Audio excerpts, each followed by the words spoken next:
Assalamualaikum warahmatullahi wabarakatuh. Alhamdulillah wassalatu wassalamu ala rasulillah. Segala puji dan puja kehadirat Allah subhanahu wa ta'ala. Juga salawat dan taslim kepada Nabi besar Muhammad sallallahu alaihi wa ala alihi wa sahbihi wasallam. Melanjutkan bahasan tentang neraka teman-teman sekalian. Semoga Allah subhanahu wa ta'ala menyelamatkan kita dari tempat yang paling buruk yang Allah subhanahu wa ta'ala ciptakan. Sebagaimana Allah menyebutkan wa bi'sal masir, seburuk-buruk tempat yang dituju. Dan kita sudah membahas sampai ke bab 18 pada pertemuan yang lalu, tepatnya pembicaraan antara surga dan neraka. Bagaimana hadisnya kita ingatkan kembali dalam hadis Bukhari Muslim. Abu Hurairah meriwayatkan sabda Nabi SAW, tahajjatil jannatu wan nar, sesungguhnya surga dan neraka itu berbicara satu sama yang lain. Faqalatin nar, maka neraka berkata, uthirtu bil mutakabbirina wal mutajabbirin, orang-orang zalim dan orang-orang yang sombong yang memasukiku. Wa qalatil janna mali la yadkhuluni illa du'afa'un nasi wa saqatuhum. Lalu surga pun mengatakan orang-orang lemah dan orang-orang miskin saja memasukiku, atau mayoritasnya yang memasukiku.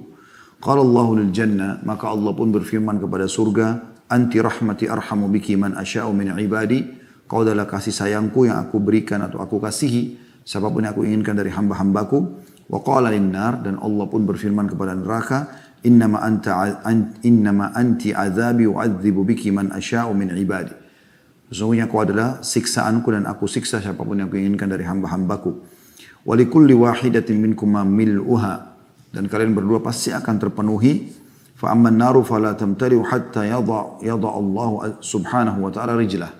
Lalu Nabi SAW mengatakan neraka pun tidak terpenuhi sampai Sang Pencipta Allah meletakkan telapak kakinya yang mulia padanya.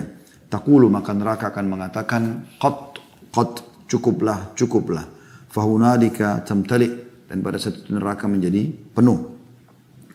Wa yuzwa ba'duha ila ba'd, dan akan memadati satu sama yang lain. Wala yadhlimu Allah azza wa jalla min khalqihi ahada, dan Allah tidak pernah menzalimi satupun dari hambanya. Wa ammal jannatu fa inna Allah azza wa jalla yunshi'u laha khalqa. Kalau surga Allah menciptakan untuknya ciptaan-ciptaan yang baru. Dan sudah kita jelaskan dari para pelayan-pelayan surga yang akhirnya terus ditambahkan oleh Allah subhanahu wa ta'ala kepada ahli surga. Karena setelah mereka masuk semua ke dalam surga, nggak ada lagi tambahan dari penghuninya. Ya. Tentu saja setelah yang termasuk orang-orang yang dari neraka yang dikeluarkan dengan syafaat, yang dikeluarkan karena dosa-dosanya sudah bersih ya. Di neraka tinggal orang-orang yang abadi, setelah itu nggak ada lagi penghuni surga. Tapi tetap Allah akan penuhkan nanti dengan diciptakannya para pelayan-pelayan baru yang selalu ditambahkan dan diberikan kepada ahli surga. Semua kita termasuk penghuninya insya Allah. Kita akan masuk teman-teman pada sore ini, semoga Allah berkahi lanjutannya bab ke-19, masalah informasi yang sangat menggembirakan ahli surga dan informasi yang sangat menyedihkan bagi ahli neraka, yaitu keabadian neraka. Dia ada 3 buah ayat Al-Quran yang ditulis di sini, tapi penerbit tidak mengangkat potongan ayatnya langsung terjemahan, maka saya mengajak teman-teman membuka aplikasi Al-Quran. Kita mulai dari surah At-Taubah, surah nomor 9 dalam Al-Quran, dan lebih tepatnya di ayat 63. Nah, teman-teman bisa buka, saya akan bacakan. A'udzu billahi minasyaitonir rajim. ألا يعلم أنه من يحادد الله ورسوله فإن له نار جهنم خالدا فيها ذلك الخزي العظيم. Artinya, tidakkah orang-orang munafik itu mengetahui bahwasanya barang siapa yang menentang Allah dan Rasulnya, maka sungguhnya neraka jahanamlah baginya, kekal mereka di dalamnya, itu adalah kehinaan yang besar. Itu adalah kehinaan yang besar. Saksi bahasan kita ada potongan firman Allah SWT, khalidan fiha, kekal di dalamnya.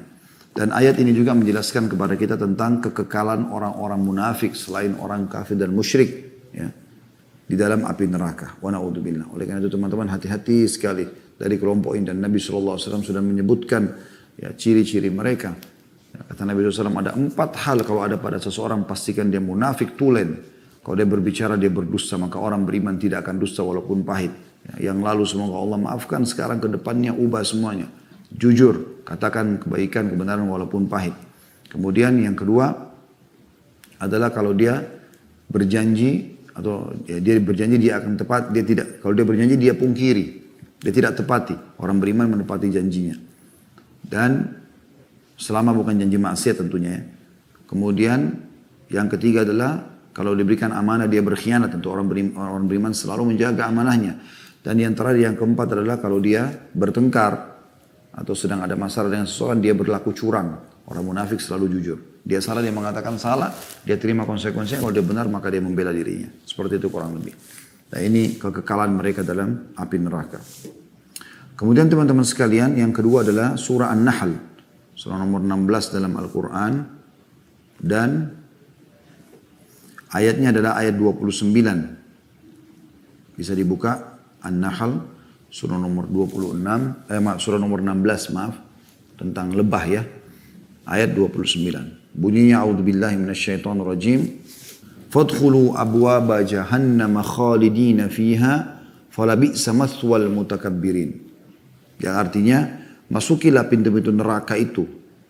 Kamu kekal di dalamnya maka amat buruklah tempat orang-orang yang menyombongkan diri. Tentu ini teman-teman sekalian Allah Subhanahu wa taala gambarkan bagi orang-orang yang orang-orang kafir ya, yang memang mereka memungkiri hukum-hukum Allah Subhanahu wa taala atau menerima sebagian dan menolak sebagian. Kalau Anda mau kenal mereka yang disebutkan dalam surah An-Nahl ayat 29 disebutkan dari ayat 27-nya ya. Coba kita lihat dari ayat 27 sama 28 biar Anda faham siapa yang Allah bahasakan di sini mereka akan masuk neraka dan kekal di dalamnya. Saya bacakan dari ayat 27-nya. A'udzubillahi minasyaitonirrajim. Tsumma yaumal qiyamati yukhzihim wa yaqulu aina syuraka'i alladziina kuntum tusyakkuna fihim. Qala alladziina utul ilma innal khizya al-yawma was-su'a 'alal kafirin.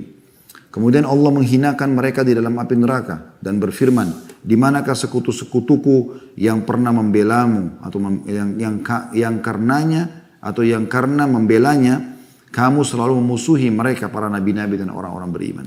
Berkatalah orang-orang yang telah diberi ilmu sungguhnya kehinaan dan azab hari ini ditimpakan atas orang-orang kafir. Jadi ada dua di sini Allah sebutkan, orang munafik dan orang musyrik yang menyekutukan Allah, ya seperti menyembah berhala, pohon, jin dan segala macam, dan orang kafir itu sendiri. Kafir bisa dibagi dua, kafir secara mutlak seperti ateis, atau kafir sebagian dan beriman sebagian seperti ahli kitab. Mereka mau beriman sebagian tapi mereka tidak mau menyempurnakan imannya dengan mengimani risalah Nabi Muhammad SAW. Masuk semua dalam firman Allah ini. Ayat 28-nya Allah mengatakan, alladzina tatawaffahumul malaikatu zalimi anfusihim fa'alqaw salama ma kunna na'malu min su' bala innallaha alimun bima kuntum ta'malun. Yaitu orang-orang yang dimatikan oleh para malaikat dalam keadaan berbuat zalim kepada diri mereka sendiri. Lalu mereka menyerahkan diri sambil berkata kami sekali-kali tidak ada mengerjakan suatu kejahatan pun. Maka malaikat menjawab ada. Sesungguhnya Allah mengetahui apa yang kamu kerjakan. Jadi nanti orang-orang musyrik dan orang kafir itu karena mereka umumnya menganggap dirinya benar. Padahal mereka salah karena tidak mengikut syariat Allah Subhanahu wa taala atau menyekutukan Allah. Maka mereka menganggap pada saat meninggal, mereka berkata pada para malaikat, kami enggak buat salah, apa yang salah nih? Maka malaikat mengatakan, ada kesalahannya. Yaitu kesalahan kalian berbuat kesyirikan, dan kalian kufur kepada sebagian, dan kalian beriman kepada sebagian yang lainnya. Ya.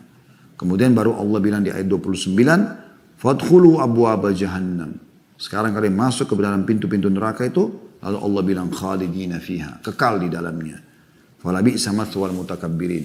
Maka itu adalah amat buruklah tempat bagi orang-orang yang menyombongkan diri. Saksi bahasan kita ada potongan di ayat 29, khalidina fiha. Dan ini tentu penyesalan yang luar biasa teman-teman sekalian. Karena orang masuk ke penjara seperti dikatakan seumur hidup. Ya.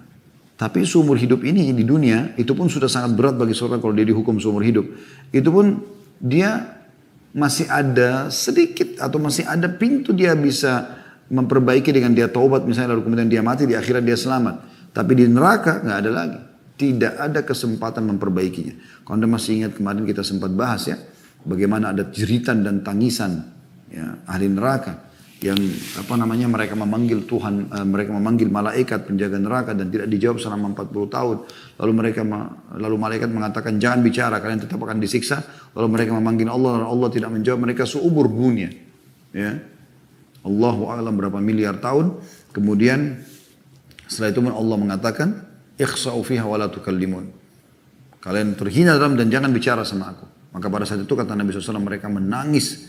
Ya, saking banyaknya air mata mereka. Ya, dengan penyesalan-penyesalan. Na'udzubillah hanya karena mereka berbuat dosa ini. Ya, kalau seandainya kapal besar mau dijalankan di atas air mata mereka. Maka tentu saja bisa. Ya. Dan dalam hadits ini dikatakan juga dan sampai saking seringnya mereka menangis terus sampai keluar dari tempat air mata itu darah. Ya, begitu penyesalan yang luar biasa. Jadi mereka 24 jam disiksa dengan siksaan yang terus bertubi-tubi dan berbeda-beda beragam-ragam dan luar biasa susah. Subhanallah siksaannya. Bukan tonjokan manusia lagi. Ya. Tapi pukulan para malaikat yang kasar, yang keras. Yang tidak mengenal kasih sayang sama sekali. Maka ini betul-betul sebagaimana saya katakan tadi penyesalan abadi. Dan ini kegembiraan yang luar biasa bagi orang beriman. Karena mereka setelah masuk ke dalam surga mereka tidak akan keluar selamanya. Kalau anda sudah menginjakkan kaki anda dalam surga, anda sudah aman selamanya. Tidak ada riwayat yang menjelaskan ahli surga dikeluarkan lagi ke neraka, enggak ada. Karena untuk masuk ke dalam surga betul-betul disortir luar biasa. Semoga Allah jadikan kita termasuk penghuni surga insyaAllah. Kemudian ayat yang ketiga yang diangkat oleh beliau adalah surah Taha. Surah nomor 20. Ya. Ayat 74. A'udzu billahi minasyaitonir rajim. Innahu may ya'ti rabbahu mujriman fa inna lahu jahannama la yamutu fiha wa la yahya. Sesungguhnya barang siapa yang datang kepada Tuhannya dalam keadaan berdosa, maka sesungguhnya baginya neraka jahanam, ia tidak mati dalamnya dan tidak pula hidup. Ini saya bilang tadi sebenarnya orang di neraka itu teman-teman, ayat ini menjelaskan mereka disiksa, terpotong-potong anggota tubuhnya, hangus, terbakar, rusak kulitnya, dagingnya, hangus, nggak mati. Jadi tidak hidup, tidak mati dalam keadaan mereka tersiksa luar biasa. Ini kenapa semua? Hanya karena manipulasi data, hanya karena riba, hanya karena zina, hanya karena bohong, hanya karena memukul, hanya karena gunjing, hanya karena fitnah. Kenapa kalau anda tidak lakukan semua itu? Nggak buta mata kita kok kalau kita tidak melakukan gunjing atau fitnah. Nggak terpotong tangan kita kalau misalnya kita tidak mencuri atau manipulasi data. Kenapa harus lakukan? Kenapa nggak yang halal? Kenapa nggak yang baik-baik saja? Ketiga ayat ini dikuatkan dengan hadis Nabi SAW dan ini lebih jelas lagi merincikan tentang ayat-ayat tadi, yaitu hadis Ibnu Umar radhiyallahu anhuma. Beliau meriwayatkan sabda Rasulullah SAW, "Idza sara ahlul jannati ilal jannah wa sara ahlun nari ilal nar, utiya bil maut." Hatta yuj'ala bainal jannati wan nar. Thumma yunadi munadin ya ahlal jannah. La mauta wa ya ahlan nari la mauta. Fayazdadu ahlul jannati farahan ila farahihim wa yazdadu ahlun nari huznan ila huznihim. Hadis ini sahih riwayat Muslim jadi 17 halaman 186. Renungi teman-teman hadis ini. Saya baca terjemahannya. Kata Nabi Muhammad SAW, manusia terbaik, manusia yang paling terpercaya di muka bumi ini, pemimpin anak Adam, utusan Allah untuk kita semua. Dan ini sudah 1400 tahun yang lalu hadis ini disebutkan. Dan terus akan dibacakan oleh orang-orang beriman kepada orang-orang beriman yang lainnya sampai hari kiamat nanti. Kata Nabi SAW, dan ini bocoran tentu untuk hari kiamat nanti. Kita sudah dapat bocorannya luar biasa. Renungi, ketika ahli surga telah masuk ke dalam surga dan ahli neraka telah masuk ke neraka, semua sudah dihuni. Maka kematian didatangkan hingga diletakkan di antara surga dan neraka. Kemudian disembelih, dimusnahkan kematian itu sendiri. Kemudian penyeru malaikat yang menyembelih, ya, kematian tersebut dalam riwayat yang dikatakan diserupakan kematian dengan domba. Ya. Dan malaikat yang membawa kematian itu mengatakan wahai penghuni surga, dan mereka semua mendengarkan suara tersebut, mereka semua melihat ke satu arah itu. Kemudian malaikat mengatakan apakah kalian mengenal ini? Mereka mengatakan iya, itu adalah maut. Lalu dipanggillah seluruh penghuni neraka dan mereka semua melihat ke arah yang sama dan mereka mendengar seruan tersebut. Lalu mereka mengatakan atau malaikat mengatakan apakah kalian kenal ini? Mereka mengatakan iya, itu adalah maut. Karena mereka semua sudah merasakan mati itu pada saat pindah dari dunia ke akhirat, ya, ke alam barzah dan alam akhirat. Maka domba itu pun disembelih oleh malaikat, kemudian malaikat berseru. Nah seruannya sama di sini dua riwayat ini sama. Riwayat yang kita baca sekarang dan riwayat yang saya sampaikan tadi. Wahai ahli surga, tiada kematian. Wahai ahli neraka, Tiada kematian, maksudnya mulai saat itu sudah tidak lagi kematian. Maka ahli surga semakin gembira dan ahli neraka semakin bersedih. Kenapa ahli surga gembira? Karena mereka tidak akan pernah lagi masuk ke dalam neraka dan mereka juga akan merasakan nikmat yang tidak terputus-putus. Khalidina fiha. Karena sebagaimana neraka Allah gunakan kata khalidina fiha, neraka, surga pun Allah gunakan khalidina fiha. Ya, mereka kekal di dalamnya. Maka ahli neraka makin menyesal, sedih, bertambah sedih. Kenapa? Karena memang mereka tidak ada lagi berhenti siksaan tersebut. Abadi. Ya, sekali lagi siksaan dunia teman-teman. Kalau orang di penjara pun seumur hidup ada batas, nanti kalau dia meninggal selesai. Gak di penjara lagi, dikubur. Pindah ke alam barzakh. Atau ada orang di penjara 10 tahun, 20 tahun. Maka dia ada waktunya nanti dia keluar kalau dia masih hidup. Tapi di akhirat nanti gak ada lagi. Kalau sudah kekal, kekal selamanya. Dan tidak ada negosiasi. Nggak ada sogokan, nggak ada kasih sayang lagi di sana. Allah Subhanahu Wa Taala akan hukum orang yang pantas untuk dihukum. Oleh karena itu teman-teman, mulai detik ini, di sore ini, mari kita sama-sama benahi diri kita. Kalau ini mumpung Allah kasih satu hari lagi, alhamdulillah, mudah-mudahan Allah kasih kita umur lebih banyak lagi dari ini. Sekian banyak tahun yang maksimal Allah berikan kepada kita dan dalam ketaatan kepada Allah SWT, bukan kemaksiatan. Syukuri teman-teman. Kalau masa lalu antum ada hal-hal yang berbau dosa kepada Allah, bertobat, beristighfar, itu tiket keselamatan. Supaya semua fasilitas dunia kembali dan juga di akhirat pada saat anda meninggal nanti ditinggalkan oleh seluruh kerabat, harta semua anda tinggalkan, nama baik, jabatan dan masuk kuburan yang akan ditemani oleh amal. Tobat itu membersihkan kesalahan dan amal soleh akan ada. Ya. Dan kalau masa lalu anda berbuat amal baik, maka hari ini pertahankan. Kalau perlu tingkatkan. Kalau Allah masih kasih besok lagi, alhamdulillah. Kita melakukan hal yang sama lagi. Tapi jangan sia-siakan teman-teman. Tidak ada jaminan kita masih bisa hidup sampai nanti malam. Bagaimana Abdullah bin Umar mengatakan radhiyallahu anhuma, kalau seseorang di antara kalian tiba di pagi hari, jangan tunggu sore hari. Belum tentu dia sampai. Karena pasti dia mati. Ya. Entah kapan. Dan mati itu sesuatu yang misterius yang bisa datang setiap saat. Dan kalau dia tiba sore hari, jangan tunggu pagi hari. Belum tentu dia bisa hidup. Maka maksimalkan teman-teman sekalian. Bab ke-20 selanjutnya adalah masalah gambaran tentang sirat. Jembatan yang dibentangkan di atas neraka.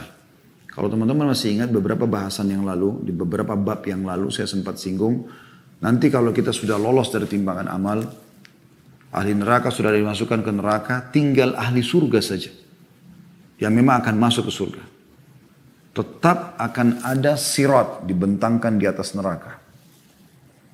Kemudian di situ akan dilewati oleh orang beriman yang masuk ke dalam surga. Dan ada juga orang-orang beriman yang akan terkoyak. Ada juga orang beriman yang memang dasarnya harus masuk dulu ke dalam neraka. Karena dosanya lebih banyak. Kalau orang kafir, orang musyrik, sudah dari awal dilemparin ke neraka. Dan kita tidak bisa masuk ke surga kecuali lewatin sirat itu. Harus lewatin jembatan itu. Supaya ahli surga melihat neraka itu. Bagaimana dahsyatnya neraka itu. Bagaimana besarnya karunia Allah Subhanahu Wa Taala. Allah selamatkan kita dari neraka itu. Penulis mengangkat firman Allah SWT dalam surah Yasin ayat 66. Yang bunyinya, A'udzubillahi minasyaitonirrajim, walau nasya'u latamasna ala a'yunihim fastabaqus sirata fa anna yubsirun. Dan jikalau kami menghendaki, pastilah kami hapuskan mata mereka. Lalu mereka berlomba-lomba mencari jalan, maka betapakah mereka dapat melihatnya. Ayat ini tentu perlu dijelaskan. Seperti apa sih maksudnya ayat ini? Dan jikalau kami menghendaki, pastilah kami hapuskan mata mereka.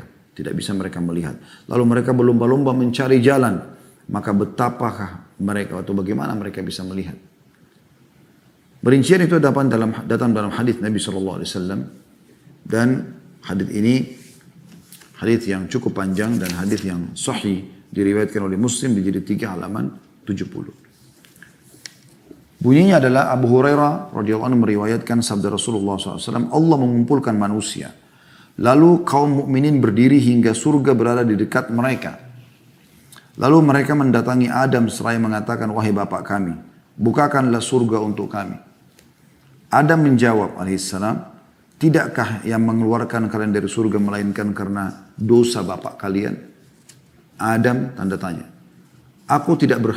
akan hal itu. Pergilah kepada anakku Ibrahim Khalilullah, kekasih Allah. Maka Nabi SAW mengatakan, maka Ibrahim mengatakan pada saat didatangi, aku tidak berhak akan hal itu. Aku hanyalah Khalil atau kekasih semasa dunia. Pergilah kepada Musa yang diajak berbicara oleh Allah secara langsung. Mereka pun mendatangi Musa alaihissalam. Maka ia mengatakan, aku tidak berhak akan hal itu. Pergilah kepada Isa, kalimat Allah dan ruh darinya.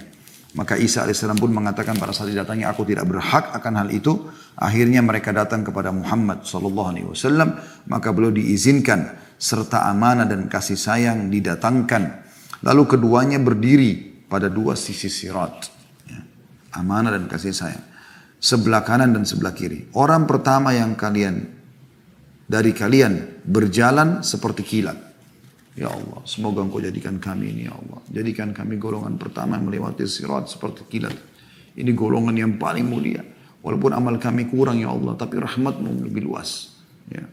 Cintai teman-teman Nabi Muhammad SAW, cintai para sahabat. Ya. Karena amal kita tidak sama dengan mereka.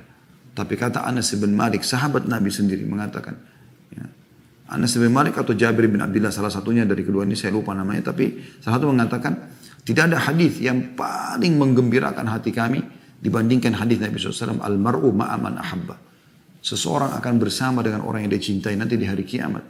Derajat di surga, masuk ke dalam surga.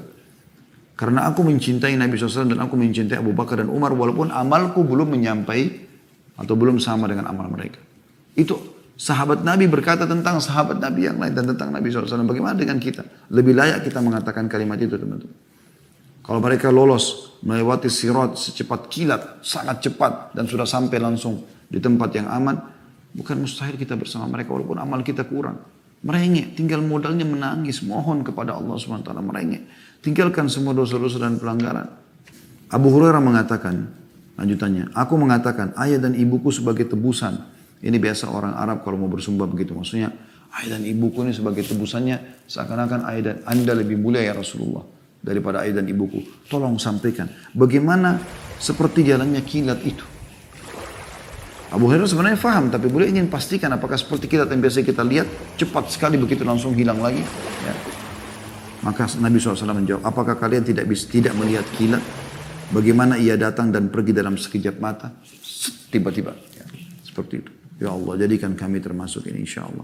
Dan semua yang mengikuti acara kami ini, baik siaran ulang ataupun langsung. Allahumma amin. Kemudian yang kedua kata Nabi SAW, seperti burung yang terbang. Secepat-cepatnya burung tetap ada, tidak secepat kilat tentunya. Ini golongan yang kedua. Lalu kemudian yang ketiga, laki-laki yang berjalan cepat atau berlari. Amal-amal mereka lah yang menjalankan mereka. Jadi makin banyak amal yang dia kerjakan dari kebaikan, makin sering dia taubat kepada Allah, maka makin kencang dia bisa melewati sirat tersebut. Sedangkan Nabi kalian, maksudnya Nabi SAW menggambarkan diri beliau, berdiri di atas sirat. Seraya berucap, berdoa, wahai Rabb, selamatkanlah, selamatkanlah. Bagaimana cintanya beliau SAW terhadap kita umatnya. Hingga amal-amal hamba menjadi lemah. Ya. Ada sebagian orang amalnya lemah. Dia pertama mulai jalan di atas sirat aman, tapi pertengahan melemah amalnya. Dia juga jadi lamban, dia nggak bisa. Nah, mau dipaksa pun nggak bisa dia lari, nggak bisa dia jalan. Hingga seseorang datang tapi tidak kuasa berjalan kecuali dengan merangkak. Karena lemahnya amalnya. Di kedua sisi sirat terdapat besi-besi runcing, kata Nabi SAW. Yang tergantung serta diperintahkan supaya merengut siapa yang diperintahkan kepadanya. Di besi-besi runcing ini menyambar orang yang memang harus disambar. Sehingga melukainya atau menjatuhkannya ke dalam neraka. Ada yang terkoyak tapi selamat. Ya, artinya dia dengan itu sudah dibersihkan dosanya, tidak perlu masuk neraka, tapi terkoyak, kena besi itu. Dia rasakan sakitnya. Gitu kan. Dan ada yang terjatuh dalam neraka. Yang terjatuh ini adalah orang-orang yang amal dosanya lebih berat daripada amal solehnya ditimbangan amal. Dia masuk neraka dulu. Walaupun ini ada hubungannya dengan hadis syafaat ya.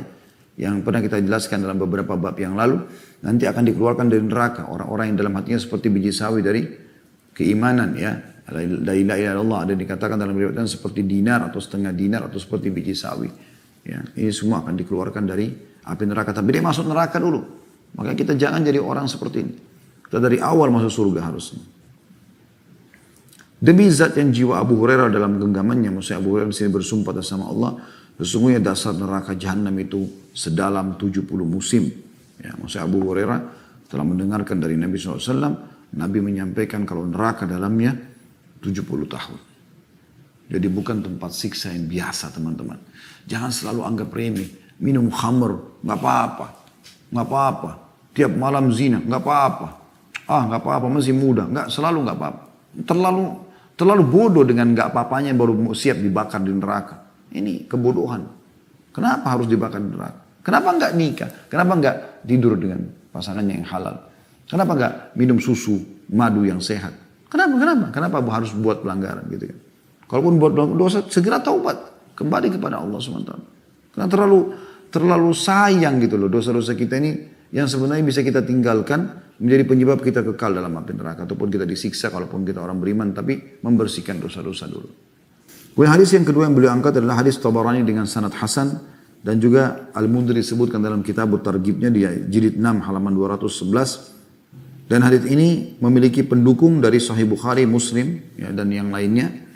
Ibnu Mas'ud berkata radhiyallahu anhu, sirat atau jalan yang di atas neraka itu dipasang di atas neraka jahanam.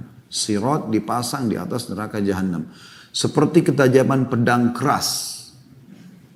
Licin lagi menggelincirkan.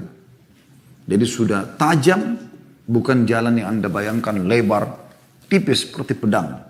Ya, dan tajam. Serta licin dan menggelincirkan.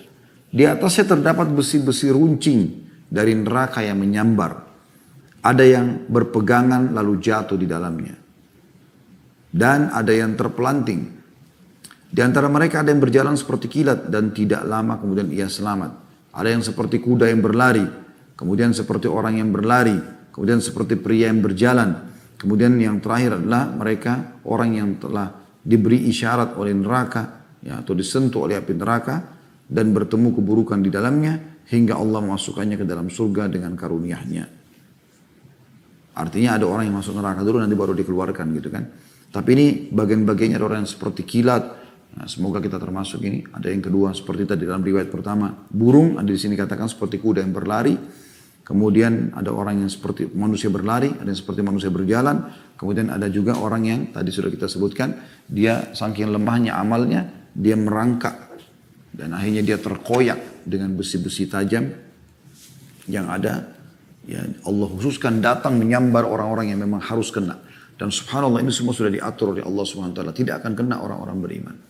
Yang memang dasarnya harus lolos ke surga insya Allah. Kemudian kita masuk ke bab ke-21. Yaitu sifat-sifat ahli neraka. Jadi ada beberapa, tentu banyak, hampir semua dosa, terutama dosa besar kalau tidak tobat. Yaitu bisa menyebabkan masuk neraka. Tapi ada di sini yang disebutkan oleh penulis secara khusus ya. Dia coba menjelaskan mungkin yang paling banyak menjadi penyebab orang masuk ke neraka gitu kan, paling berbahaya, yaitu hadis nomor 51. Maaf tadi saya tidak sebutkan urutan-urutan hadisnya ya. Jadi dari tadi kita awal belajar itu kita sudah baca hadis 49, ya kita sudah baca hadis nomor 50 dan sekarang kita baca hadis nomor 51, urutan dari awal kita belajar neraka ini. Yaitu bunyinya dari Abu Hurairah radhiyallahu anhu, beliau meriwayatkan Rasulullah SAW bersabda, "Sinfani min ahli nar lam arahuma qaumun ma'ahum siyatun ka'adnabil baqari yadribuna bihan nas wa nisa'un kasiyatun 'ariyatun mumilatun ma'ilatun ru'usuhunna ka'asnimatil bukhtil ma'ilah la yadkhulnal jannata wa la yajidna rihaha wa inna riha la tujadu min masirati kadza wa kadza." Artinya ada dua sifat ahli neraka yang belum pernah aku lihat. Maksudnya Nabi SAW ini enggak ditemukan di zaman beliau dua pelanggar ini. Yang pertama adalah kaum yang membawa cambuk seperti ekor sapi untuk mencambuk manusia. Jadi karena kekuasaannya, kezalimannya, semua orang yang tidak sejalan dengan dia walaupun dia salah, dia cambuk dengan pengawal-pengawalnya. Ini ahli neraka yang luar biasa. Karena kezaliman dia. Ya. Dia dikasih kepemimpinan, untuk adil, untuk malah merendah, malah mengabdi, malah ya meraih pahala dari masyarakatnya, bukan malah menyiksa. Yang kedua, ini bagi ibu-ibu terutama peringatannya penting sekali, yaitu wanita yang berpakaian tapi telanjang. Gimana bisa? Ya karena ketat. Ya. Pakai kain tapi terbelah-belah. Sebagainya sengaja diperlihatkan untuk pamer, untuk mengundang syahwat. Condong dan mencondongkan. Terjemahan lain, menggelincir dan menggelincirkan. Dia tergelincir dan menggelincirkan. Artinya, ya dengan penampilannya seperti itu, otomatis dia akan condong memang pada lawan jenisnya, dan lawan jenisnya akan condong kepada dia. Terbuka dari video perzinahan ya.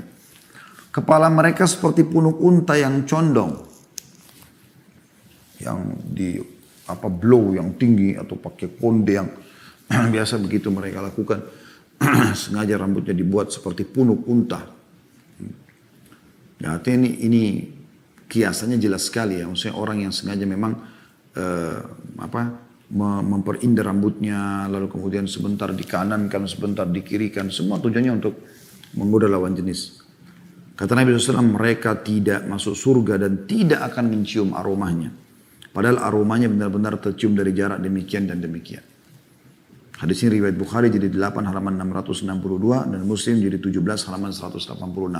Dan ini teman-teman, terutama bagi muslimah, Anda pun muslim kalau mau mengikuti bisa, ini sudah kami bedah 2 kali bahasanya. Pernah kita bedah di setiap hari Kamis ya, hari Kamis jam 1 siang, itu kita membahas tentang 70 kekeliruan wanita, 70 kekeliruan wanita. Ini sudah kita bahas 70-70-nya, diantaranya tadi masalah tidak menutup aurat. Dan juga kita sudah menyinggung di bahasan kita yang sekarang tentang 40 hadis pilihan pembentukan karakter muslimah. Nah, di antaranya memang harus bagaimana menutup aurat dan mengetahui bahwasanya menutup aurat bagi muslimah itu adalah perintah Allah Subhanahu wa taala, itu yang pertama. Maka sebagai orang beriman kita mengamalkan karena perintah Allah, sebagaimana Anda mengerjakan sholat, Anda puasa, zakat dan seterusnya, semua itu sama dengan menutup aurat karena semua perintah. Dan juga sisi yang lain adalah supaya Anda tidak diganggu, karena Allah SWT mengatakan dalam Al-Quran tentang masalah hijab ini, dzalika adna alla yu'dzain. Salah satu tujuannya adalah supaya mereka tidak diganggu. Kalau perempuan pakai jilbab besar, pakai baju yang agak longgar, siapa yang mau ganggu dia gitu? Kecuali memang penjahat benar ya. Apalagi kalau sudah sampai pakai cadar misalnya. Orang juga kalau mau ganggu dia, naudzubillah, orang mau perkosa dia, orang berpikir ini cantik atau enggak gitu. Beda dengan orang kalau dasarnya pakai baju ketat, sobek-sobek ya. Sana sini artinya kekurangan kain. Ya, mohon maaf saya bahasakan ini karena memang saya heran dengan itu. Padahal baju-baju itu bisa dipakai tapi dalam rumah dengan suami ya. Ini dipakai tempat umum. Sehingga ini betul-betul seperti hadis ini, dia condong dan mencondongkan. Ya. Dan dia tidak akan mencium bau surga. Ini godaannya banyak. Orang lihat pahanya tergoda, betisnya tergoda, lihat bokongnya tergoda, perutnya tergoda, dadanya tergoda, semua tergoda. Sementara perempuan itu besar sekali fitnahnya. Sampai kata Nabi SAW, kalau perempuan keluar, istashrafah syaitan. Istashrafah itu artinya, orang Arab menggambarkan seperti orang kalau melihat sesuatu yang penting dan jauh supaya dia bisa lihat, ditaruh tangannya, telapak tangannya di atas keningnya kan untuk melihat. Nah seperti itu. Syaitan kalau perempuan keluar digituin sama syaitan. Dilihat, ini target nih. Bagaimana dia kalau rusak semua masyarakat ini. Subhanallah, kalau perempuan mau berzina teman-teman sekalian, jarang sekali batal. Tapi kalau laki-laki yang mau zina perempuan nolak, pasti kecil sekali kemudian terjadi. Kecuali terjadi pemerkosaan. Makanya perempuan kuncinya di situ. Kemudian hadis yang lain diangkat oleh beliau adalah hadis. Tadi itu hadis riwayat Muslim ya. Jilid 17 halaman 190. Yang tadi saya salah menyebutkan Bukhari. Bukhari di hadis setelahnya. Yaitu hadis nomor 52. Harith bin Wahab radhiyallahu anhu pernah mendengar Nabi SAW bersabda, maukah aku kabarkan kepada kalian tentang ahli surga? Maka mereka para sahabat mengatakan, tentu ya Rasulullah. Seakan-akan Nabi bilang, mau nggak menjadi penghuni surga? Dan ini ciri-cirinya mereka. Maka beliau pun mengatakan, setiap orang yang lemah lagi dilemahkan, yang seandainya ia bersumpah di hadapan Allah, niscaya dia mendengarkan sumpahnya. Ya.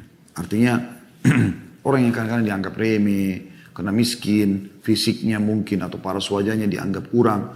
Tapi dia ahli ibadah. Azan selalu ke masjid, selalu baca Quran. Nggak dikenal oleh orang-orang. Itu ahli surga. Ya. Bagaimana dia termasuk ahli surga. Jangan dianggap. Kalau ada orang Masya Allah sudah tampan, sudah cantik, kemudian suka baca Quran, suka zikir, suka ibadah, itu luar biasa. Mendapatkan keutamaan yang luar biasa. Gitu kan. Tapi Nabi SAW kasih gambaran. Jangan pernah anggap remeh orang hanya karena penampilannya. Ya, karena bisa saja dia, kata Nabi SAW, dia bersumpah atas Allah mengatakan, ya Allah hukum orang itu kita bisa dihukum. Ya, maka hati-hati. Jangan pernah anggap remeh orang. Bisa saja Anda anggap remeh dia, begitu Anda jarang dia doakan keburukan, mobil Anda bisa tabrakan. Karena dekatnya dengan Allah SWT. Kemudian kata Nabi SAW, maukah aku kabarkan kepada kalian tentang ahli neraka? Maka mereka menjawab tentu. Ya, para sahabat menjawab ridwanullahi alaihim tentu. Maka kata Nabi SAW, setiap orang yang bengis, kasar, lagi sombong. Ya. Bengis ini biasanya respon dia kepada orang. Diikuti dengan lototan mata, ayunan pukulan tangan, kaki, ya, dan sangat kejam. Bahasakan bengis begitu. Dia sampai membunuh orang pun dia tidak peduli. Darahnya orang tidak ada di depan mata dia. Bengis. Ini tidak disukai dalam Islam. Kita jihad saja teman-teman sekalian. Jihad saja. Nggak boleh kita rusak fisik orang. Maksudnya tidak boleh kita bengisin. Dalam arti kata mutilasi misalnya setelah dia mati. Nggak ada. Kita tangkis-tangkis, kita serang, tusuk, dia mati, selesai. Udah itu, begitu saja. Orang menyerah pun kita tawan. Tawanan pun mau ditebus atau orang menawarkan perdamaian pun kita terima. Begitu dalam Islam. Sampai kata Nabi SAW waktu para sahabat masuk di Khaybar. Mereka lihat benteng Khaybar. Mereka tahu Nabi SAW sebelum tinggalkan Madinah sudah mengatakan Allah sudah menjanjikan kita akan menang di Khaybar. Dan mereka tahu Khaybar wilayah yang sangat kaya. Dan banyak orang-orang Yahudinya. Berarti mereka akan menang. Dengan 1.400 orang melawan 10.000 pasukan orang-orang Yahudi. Nabi SAW sudah katakan wahyu turun kita menang nih. Dan semua wilayah mereka akan jadi ghanimah. Harta rampasan perang. Sampai orang-orang munafik pun tergoda untuk ikut pada saat itu. Karena mereka tahu janji Nabi benar. Maka pada saat tiba, sahabat bertakbir. Allahu Akbar, Allahu Akbar. Kata Nabi SAW, kecilkan suara kalian. Karena yang kalian sedang seru Allah SWT tidak tuli. Allahu Akbar, Allahu Akbar. Usah teriak-teriak. Kemudian kata Nabi SAW, jangan pernah kalian berharap bertemu dengan musuh. Harap mereka takut pergi. Berharap tidak usah berperang. Tapi kalau kalian bertemu, kokohkanlah kaki kalian. Jangan pernah kalian lari. Tidak boleh lari dari medan perang. Hidup ya dalam kondisi menang atau kita mati syahid. Begitu Islam. Maka nggak ada kebengisan. Kasar. Kata-katanya kotor, kasar. Tidak ada dalam Islam itu. Apakah dalam ceramah? Ya. Ini kalau kita temukan ada dai, lisannya suka ucapkan kayak biasa saja. Hina orang, caci maki orang. Tanda tanya kedaiannya ini. Bagaimana bisa? Dia kan faham hadis ini. Bahkan ini ahli neraka.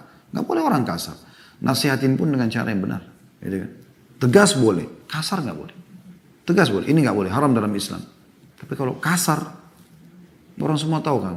Bagaimana kasar itu dengan kata-katanya. Binatang lah apalah segala macam. Kayaknya kurang tepat gitu.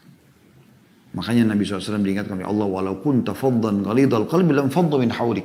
Hai Muhammad, kalau seandainya kau itu keras hatimu, kasar sikapmu, maka mereka akan lari semua dari sisimu.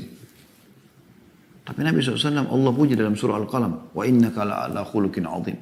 Hai Muhammad, kau benar-benar punya sikap dan perilaku, karakter yang sangat luar biasa, akhlak yang luar biasa. Nabi SAW lebih bersabar, lebih santun, lebih ramah. Tidak pernah balas kejahatan dengan kejahatan. Dan juga sombong. Ya, ini diharamkan dalam Islam. Tidak boleh sombong secara mutlak. Tidak boleh sombong secara mutlak. Ya, dilarang dalam Islam. Jadi secara mutlak tidak boleh sombong. Ya, dalam keadaan apapun teman-teman sekalian. Kata Nabi SAW tidak akan mencium bau surga. Orang yang dalam hatinya ada seperti biji sawi tadi. Kesombongan. Tidak boleh. Pakai baju baru, pakai mobil baru, sepatu baru, semua syukurin. Alhamdulillah. Kita seperti padi. Makin berisi, makin merendah. Bukan makin sombong. Allah berikan kelebihan tampan wajahnya, putih kulitnya, pintarlah, kayalah, apa. Alhamdulillah. Bukan kita jadikan kesombongan. kita tetap bergaul, kita tetap baik, kita tetap santun, dan seterusnya. Allahu a'lam.